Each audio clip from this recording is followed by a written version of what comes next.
मंत्री के एसएसआर रामचंद्रन ने चेन्नई के एझिलाकाम में स्टेट इमरजेंसी ऑपरेशन सेंटर का इंस्पेक्शन किया। उन्होंने साइक्लोन दितवाहा से पैदा हुए हालात का रिव्यू किया और तैयारी के तरीकों और चल रहे रिस्पांस के कामों के बारे में बात। மொத்தம் தமிழ்நாட்டில் இந்த குறிப்பிட்ட இந்த மாவட்டங்களில் 38 நிவாரண முகாம்கள் உண்டாக்கியிருக்கிறோம்.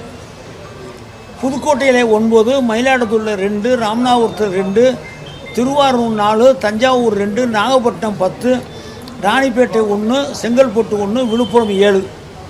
அதில் 2393 பேர்களை அதில் நாங்கள் தங்க வைத்திருக்கிறோம். அவருக்கு வேண்டிய எல்லா விதமான வசதிகளையும் செய்து கொடுக்க சொல்லி முதலமைச்சர் உத்தரவிட்டுக்காக அந்த அடிப்படையில் அந்த பணிகளை செய்து கொண்டிருக்கிறோம். இலங்கையில் இருக்கிற நம்முடைய தமிழர்கள் என்று பிரித்து பார்க்காமல் மத்திய அரசாங்கத்திலிருந்து கொடுக்குற கணக்கு இந்தியர்கள் என்று தான் சொல்கிறார்கள். அதில் நம்முடைய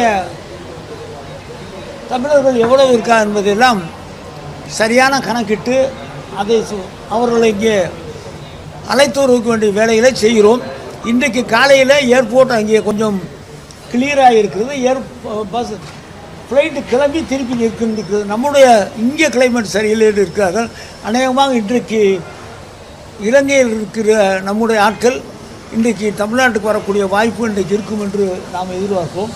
இங்கே வானிலை சரியாக இல்லாத காரணத்தால் தான் விமானங்கள் புறப்பட முடியாமல் அங்கேயும் இருக்கிறது இங்கேயும் இருக்கிறது. ஆகவே அவர்கள் பாதுகாப்பாக இருக்கிறார்கள். இன்னைக்கு 3 பேர் இறந்திருக்காங்க. 3 பேர் எப்படி இறந்திருக்காங்கன்னா